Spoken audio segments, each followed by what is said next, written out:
Akutavach, this is Gemara and Yevamos, a Daf Yomi. So learning should be a tremendous choshedach for Yisrael Chaim and Devar Shalom ben Levi Zahava Ovik ben Teli, as well as Shema ben Chaya. They should find the shidduch hagoyin bekarei mamish, as well as the chus for Shlema. Shal Yosef ben Yefeda Mishmo ben Tilim tells him in Chlester Nechama bas Riva bas Shabafega bas Shira Chana besoich Sha'ar Chayla Yisrael.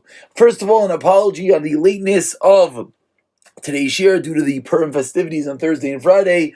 We're not able to get the shir out until Matzah Shabbos, number one. And number two, apologies for the video malfunction. Mirz Hashem, we're hoping tomorrow's shir might not be fixed, but hopefully by Mondays it will be. So we're holding on Yud Aleph Amid Beis, and even though we're really holding three lines on the white lines, Tashema, pulled up a drop short in the previous shir. So let's just scroll up and let's look about 15 lines down, in which we're in the middle of answering a shayla. The shayla of the Gemara was Rav Yehuda Rav Sheshes.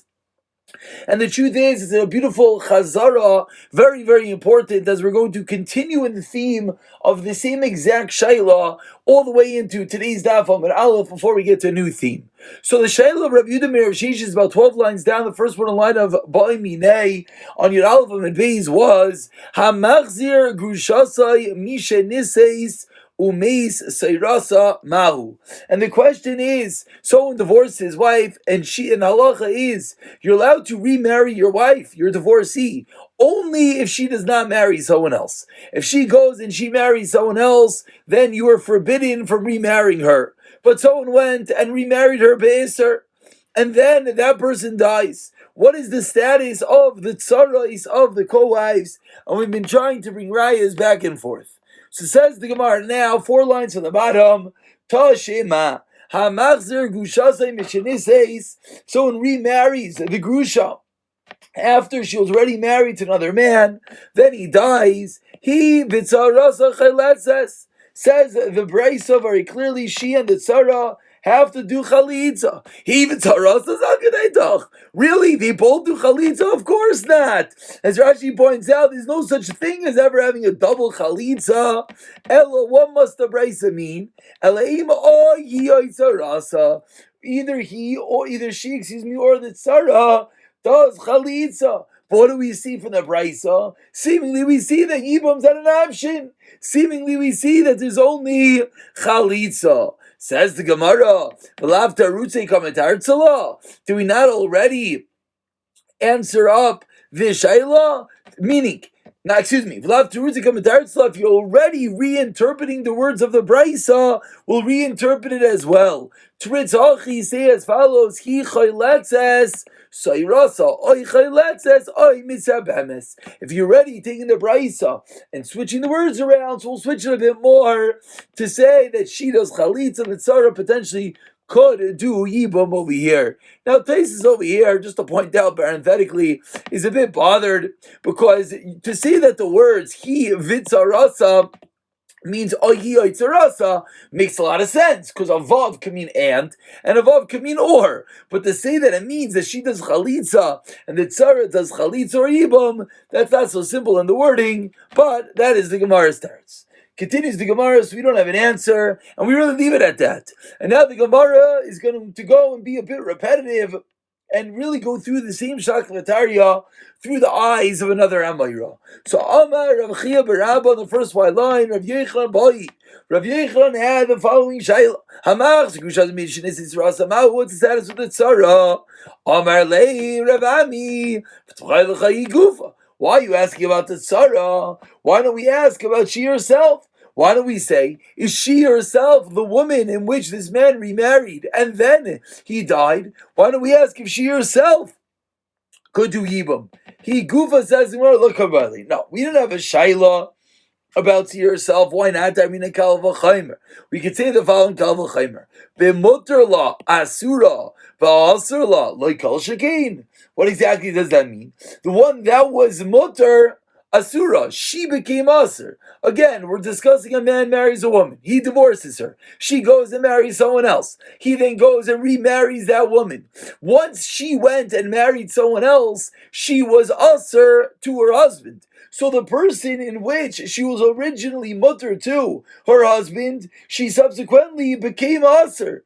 But aser law, then the one who she was originally aser, who was she originally aser to? Her husband's brother, because you're not allowed to marry your husband's brother ever. Lo kol shekain, meaning in every case of machzor gushasai, inherently, by the fact that she went and she married someone else after getting divorced, that should sever her ties. It does, sever her ties to her original husband, and thereby it certainly shouldn't allow new atirim of Yibam to come along. Says the Gemara, you're right. Kikam ibayla, my shaila is Sarasa mai. What's the din about the tzara? Mi'olim kavachaymer limit chitzara ilai. And really, this gives us a bit more of an explanation to the entire sugya from yesterday, to the entire havamina of Amachzor Gushasai. In this case, the shaila is: do we say that just like when this person remarries his divorcee, again, it was forbidden for him to remarry her, but just like when he remarries her, he remarries her, which is forbidden. Does the Isser that she had when she married out, does that Isser apply to the Tzaris as well? Or do we say no, that when he dies, the Tzaris will have din of Yibam? That's another way of rewording the original Shaila. Says the Gemara, Rav Nachman Yitzchak Mas Nahachi. Rav Nachman Yitzchak learns as follows: Amar Rav Chiya bar Abba by Rav Yochanan. It's going to be exactly opposite Lushing. Hamachzor Gushasai mishenisei ma'u amar li Rav Ami v'tibay lecha tzarasa. I mean, he asked the Shaila about the woman herself. Rav Ami says, why don't you ask about the tzara? Sarasa lo kavi b'ayli. Why? I do not ask about the tzara. Why not? Because that for sure. So I know for sure that the Kal V'Chaymer is not that strong. Kal V'Chaymer is not going to come along and push away the tzara. My shaila is he gufa. Says the Gemara, my shaila is about she herself. That is my question. Does the Kal V'Chaymer work with Makim Mitzvah or not? And now we're getting a bit of a deeper explanation. Now we get the other side of the coin. What was the Havamina? Havamina is that there's a Makim Mitzvah. There's a potential Yibum in this case. So the potential Yibum, says the Gemara, that's not strong enough for the Tzara. What about for herself? And now we don't have an answer again. Turn over to today's daf. Daf Yomi Amar Aleph. Amar Leis Rav Ami responds to the two. I'll bring you a raya Isa Achas Kesher Rav Achas Psula, and this should all be very familiar. We have two women. We have a potential chalitza yibam. If you want to do chalitza, do it to the psula. If you want to do yibam, do it to the kshera. My kshera, my psula. What exactly does that mean? That this woman is kosher apostle to the world. What's the difference? If to this woman herself she can do yibum or chalitza, why do I care what her status is to the rest of the world? What is a case in which we'll have a subjective heter or iser to one person? Seemingly says the Gemara, you know what the case is? Machzor Gushasai. And yet what does it say? We see that you could do yibum. So says the Gemara, seemingly we have a terrorist original shayla that by Machzor Gushasai Mishanises there is a potential yibum. Says the Gemara, loi kshira la alma psula alma means to everyone else. And now what you ask, who cares? Misham the Rav Yosef, as Rav Yosef taught us, and we saw yesterday, the Rav Yosef, Kanshan Rabbi, don't spill out water when someone else needs it, and therefore in this case, if you're going to do chalitza to a woman who anyways is also to a kayin. If you're going to do yibam, do chalitza to a woman anyways also to the kayin, do yibam, then you should do it to the kshira. Ta shema. So says the Gemara once again, we do not have an answer to our shayla, and now we try again. And this was, of course, the raya which we began with today. Of course not. We'll have to come into Artzla, says Gemara, no raya, once you're changing the words, and therefore we do not have a raya either way. Says the Gemara, okay, in the case of a Machzor Gushasai Mishanises, we don't have an answer, and now we switch. Now we switch to a new case. So this is really the third case. The case number one, which we started with yesterday, was Sarah Saita. Case number two was Sarah of Amach Gushasai. Case number three now is going to be Sarah Mima Enes. So Amar Rav Lili Bar Mamol Amar Mar Ukvar Amar Shmuel. Interesting name, Rav Lili. I do not know how many times this appears in Shas, although contemporarily this was, as my Rosh Yeshiva says, the way that his father used to call his mother. Happens to be the name of my daughter as well. English name, that is, not Hebrew name. So Amar Rav Lili Bar Mamol Amar Mar Ukva Amar Shmuel Tzara Mima Enes Asura. Says Mar Ukva is false. The tzara of one who does a miyan, which we know miyan is any case where there's a ketana, a woman who is not of age gets married, she can walk out of the marriage. We're going to explain the case more clearly in a moment. But tzara mima enes is aser. Okay, so first let's read the Gemara, then we'll show a picture for clarity. Leman, what are we talking about? Ilein malachim, talking about to the brothers. Hashihi gufa sharia, she herself is mutter. Damar shmuel me'ana bezeh mutaris bezeh. So rasa mi boi ela lidei must be to that one himself. Umay shana mima'enes de sharia la'achin to lavdum. Excuse me, no. Let's not go into ela lidei. So what's going on over here? Here you see the case in front of you of saras mima enes. Very simply, a man marries two women. One is a ketana, one is a gedayla. You see over here it says the Yisayma ketana. That is almost a technical detail, because if it's her father retains rights. Here it's either Yisayma ketana or Yisayma b'chayav. But either way, Yisayma b'chayav, meaning if a father marries off a girl, she gets divorced. Now she does not go back to her father's rishos. Now she's able to get remarried midrabanan, but in at any rate, the point that we have over here is we have a ketana and a gedayla.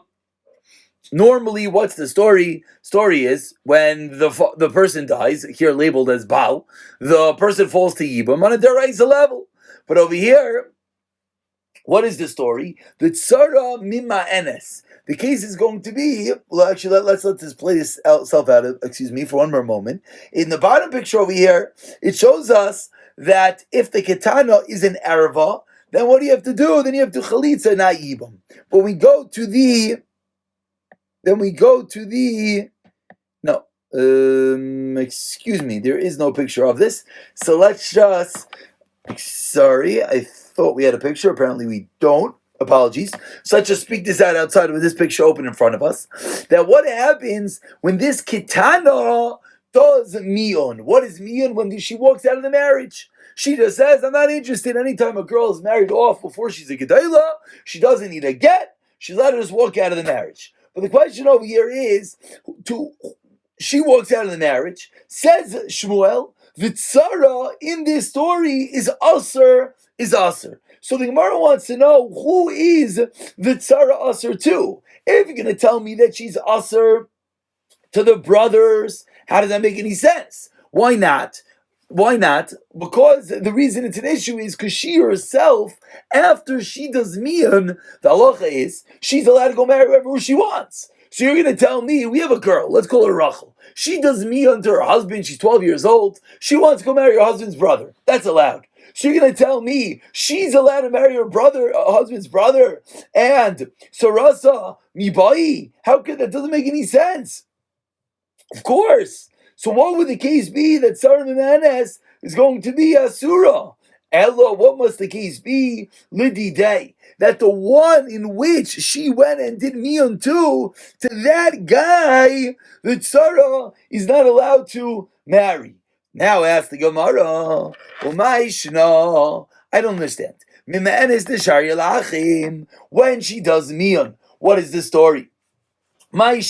Mima Enes, what she does mean, again, this Rachel who's a ketana, she goes over to her husband one day and says, I'm out of here. She doesn't need a get, she let her just walk out of the marriage. So what is the reason? When she does miyon, the sharia la'achin, she is allowed to marry the other brothers. Why? To love the Maisa. Because she didn't do anything to them. She had nothing to do with them. She walked out of a marriage from Reuven, so she's allowed to go and marry Shimon. So Saranami loved the Maisa. So why is the tzara any less? Shmuel, why are you teaching me that this woman's co-wife is not allowed to marry the brothers? Why not? Just like she could marry the other brothers because she has nothing to do with them, so too the tsarais should be able to marry the one that she did mian to. Answers the Gemara an interesting teretz. Gezira mishabita mimanes. This gezira is a din derabanan, that we're nervous that in a case of an erva, that we're going to come to make a confusion between two cases. That we're going to think in a case of erva there's an allowance, so we say every case is aser. We'll let Rashi speak out exactly what's going on over here. Says Rashi, Mishum Saras Abita Mimanes. The Asi Lemishri Saras Bita Kitana Shnavel Yibum. The problem is we're going to come to say that in the case of one's own daughter that fell to Yibum, they might come to say that it's mutter. Saras Bita Kitana Shnavel Yibum Umiana boy, and this girl did miyam. Darmina Nisuin Kamai Akra. We would think it uproots original nisuin, means that saras erva, and that is the reason why it's a gzira dirabanan in which we're saying that you're not that we're concerned for, and that is the reason why the tsarais are forbidden. Says the Gemara, and which is really the point that I'm sure many people are bothered that we didn't really explain. But what is this case? Is the case of Saras Bitai really Aser? But we learned in our Mishnah what happens when you do Mion. Vikulan Emesu Mianu Sareseyan Mutarois. I don't understand. Our original Mishnah, back on Daf Beis, taught us that what does Mion do? Mion severs the ties. Mion says that there was no relation at all. So I don't understand. V'kulan emesu aminu sareseyan are mutter. Everyone are going to be mutter. Demiana biman. What is the case over here in the Mishnah? Who do they do miyan to?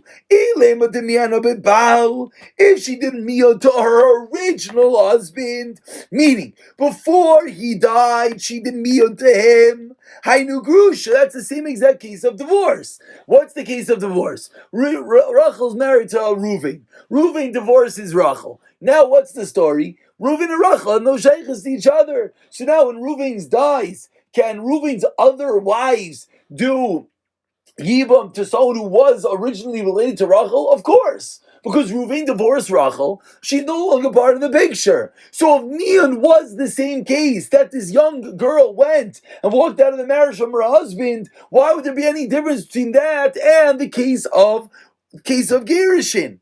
Elalab, the Gemara suggests right now, but Yavam, that she did Mian to the new Yavam. That after the husband died, and they all fell, Leibam to the husband's brother, the Katana went over to that brother and said, I'm out of here. And yet, what do we see in the Mishnah? We see in the Mishnah that Saraiseyan are motor. So it contradicts the statement of Shmuel, of Rav Lili Bar Mamal and Shmuel that said, Sarah Mima'anes is Asura. Says the Gemara, Loi, Loilam Bibal. Really, I'll tell you, it's talking about the husband. That's what it means. And Shegam the Gerushin, and just means there's two different types of Gerushin in which the Mishnah is teaching us. Umay Shana says the Gemara, Kimiyana Bebal Dakrina and Asun Kimana Bebiava Nami Asun Kamai Kakra. Says the Gemara, I don't understand. Why don't we say the same way that when she has Mian to her husband, what is she doing? She effectively uproots the original Nisuin. So why don't we say the same thing when she has Mian to the Yavam, that she uproots the whole Nisuin? And if she uproots the whole Nisuin, then of course the Tzareh should be Mutter, because it was as if she was never involved. Explains the Gemara 10 lines to the white lines. Miana Bebal.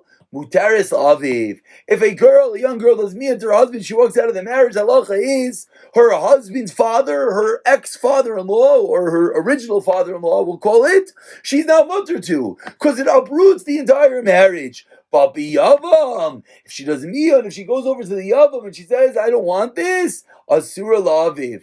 Alma, why? Mishas nefila nearis kikalasai. Because at the time that the husband died, at the time that she fell to evil to her husband brother, it appeared as if she was his daughter-in-law. So therefore, even though she subsequently does mean, she says a matter cannot uproot it limafreya.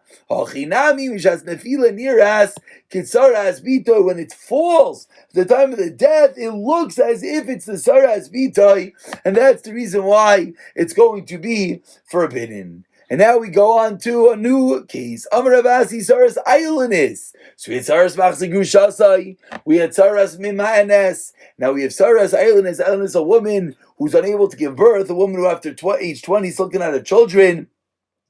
Says the Gemara, her Sarais Asura are as well forbidden. What's the reason? It says it should be the Bachar Asher Teleid, if she could give birth.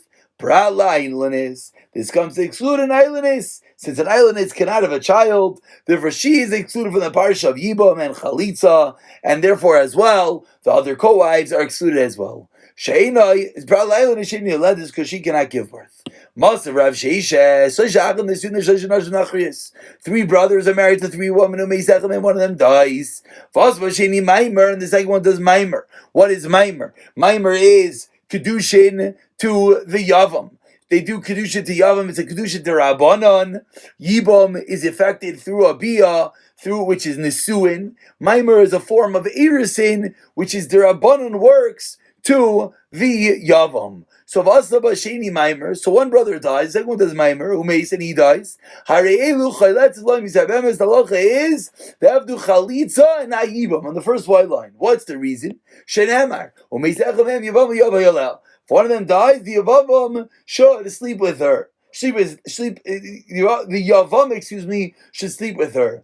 Zikas Yavam Echad. So this teaches us that the only time that there's a case of Yibam when there is the Zika. Again, we've spoken about the Zika. The Zika is the connection between the new brother and this woman. And now when there are two connections, and since in this case, the second person did Maimer, the second brother created some level of connection, so if he dies on this new brother, there's two connections. There's the connection from brother A, and there's new connection from brother B who did Maimer. And therefore there's no, on the third brother, they do not do Yibam, because only when there's a one Zika. We learn Tanera, Amar Rav Yosef, Zui Saras Ishes Ach, Me'av, She'isr Nefila Garam La. Shlomesin Mecholat Torah Kula, and let's hold in on these words. We do not find in the entirety of the Torah Kikoin Zeis like this. Zuhi Lemutema. He says, well, what's this? Zui, this is the case of Saras Ishes Ach, and we find no other case like this. My love, Lemute Saras Islandis Tesharia, this comes to teach us that only in this case is there forbidden. But in the case of Islandis, it's going to be Motar, Desharia. My love, Lemute. So is either Shaira. Answers the Gemara, Loi, Lemute Saras Island is the Asira. Or my Zuhi, what's the Zuhi? Zuhi is Nisr Nefila Garamla, a different way of learning it. This is when there's an Nisr Nefila. Sarasa Boy Chalitza, that's when you need Chalitza. Island is, I mean, Chalitza Loi Boy, Island is, you need nothing.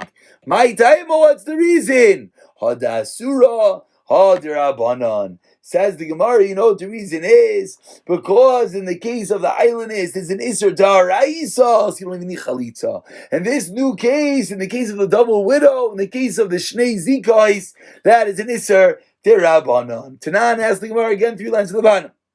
The Kulan. It may so amino in this case, so islanders are saying mutarais. Like, so are saying mutarais. We see clearly that in the case of islanders, it's ours mutter. Like one is where the original husband did not know about it. He did not know that his wife was an islandess, therefore it was a mekach toyis, and therefore there was no marriage to start off with. Tekinami, and it's precise, Tekatani Shimsa, Velod Ketani Shahayu, Shma Mina, and therefore that's a good raya. Amar Rava, after all these lengthy discussions, Saras Minan, Sar Machzagushasai, Saras Islandis of yesterday and today, comes Lang Rava as we turn over the Amud, and Rava teaches us, Hilchasa, Saras Islandis Mutares. Says Rava, the exact opposite of what we just said. Sarah of Islandis is Motor Va'afilu Ekerba. And even when the original husband knew that she was an Islandis, therefore there is no Mekach Tais, still the tzara is mutter. Va'afilu tzara is bitay islandis, and even the daughter.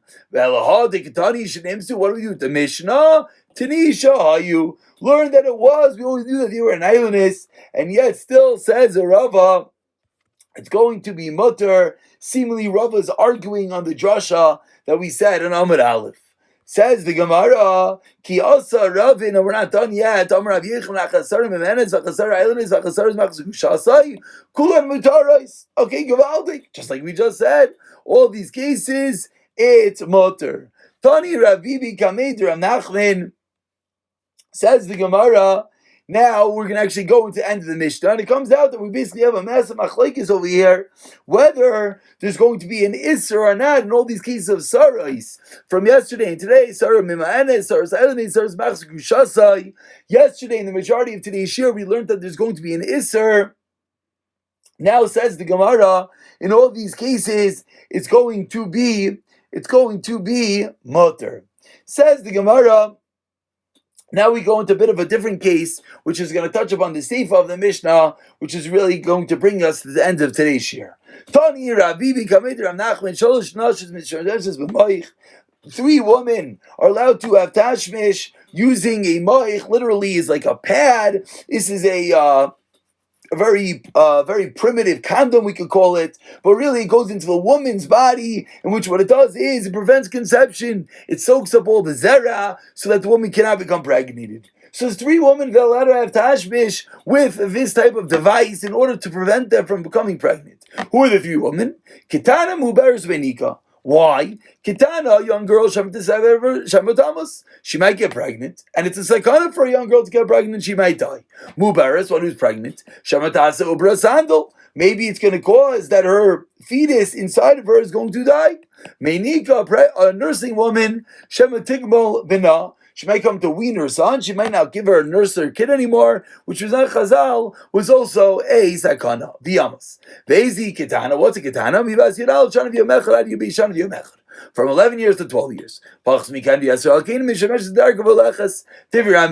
A younger or older, they have tashish regularly, we're no concern. But Chachamim no. The Chachamim argue in the case of Kitana, and they say no, they all have to have tashish regularly. Hashem will take care of them. Don't be worried. Mishom Shenamar Shaimer B'Sayim Hashem. Hashem watches over the fools. So this is the point that we're looking for the fact that the Mishnah says maybe they'll get pregnant and maybe they'll die. Mechlal, it sounds like.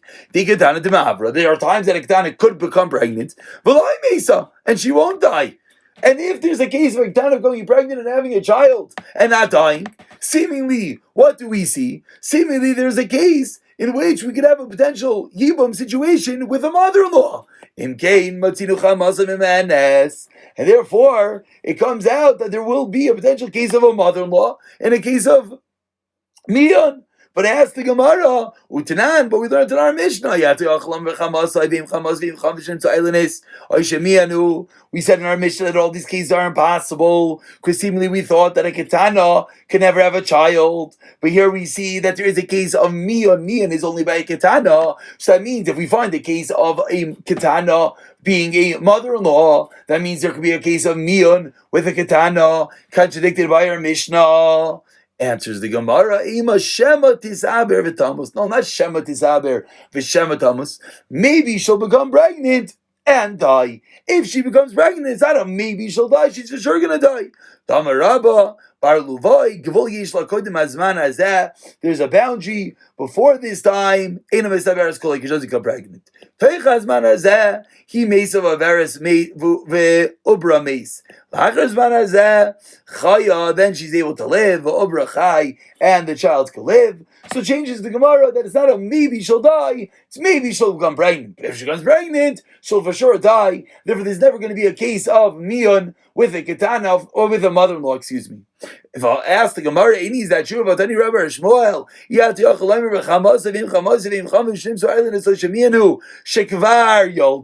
So we see that he said clearly that you can't have the case because they already gave birth. But if you're telling me that a child can never give birth, so then the Brisa should have just said because they're Gedalim. Answers the Gemara, Lo'ilam Shema Tisaber V'Shema Tamas. Well, Kasha Hach, what do you do with the original Kasha? Amarav Safra, Banim Areim Kisim Banim. That if there's a child, that itself is the simin. That means that they have a status of a Gedailah. So any case in which there'll be a potential mother-in-law, the potential child, there will automatically not be Mion. Why not? Not because she's not 11 years old. She might be 11. But halachically, she's a din of a gadol. Once she has that child, therefore halachically, there'll never be miyon in such a scenario. I'll pick it up from here. Actually, let's just finish up. Vista, I mean, there are those that say, but madifa misimanim, children even greater. Kamino, what's the difference? I feel Rav Yehuda Damar, even according to Rav Yehuda holds that normally, what is the case of simanim is you don't just need two shtei sayers, you have more hair, more black than white, meaning more hair in the pubic region. Bebanim, if they have a child, maitim, Rav Yehuda admits. But Rav Zira Amar, as we turn over the Amud, Ein banim b'loi simanim. There's no such thing as a child without simanim. V'nivdaik. Why don't we just check her? We're afraid that maybe the hairs fell out. That we're nervous the hair might have fallen out. Michael, remember, are you going to tell me? Answers the Gemara. There's always a concern that maybe while she gave birth, her hairs in the pubic region might have fallen out, and therefore, this is Rav Zid who's teaching us that ein banim b'loi simanim, that once she gives birth, she for sure had simanim, meaning she already was a gedailah. It's a bit of a semantical. Is it the giving birth that makes her into a gadol, or is it the fact that she gave birth? We know that she was a gadol, but either way, it's not a contradicted from our mishnah from the case of mother-in-law. I'll pick it up from the two dots the next year.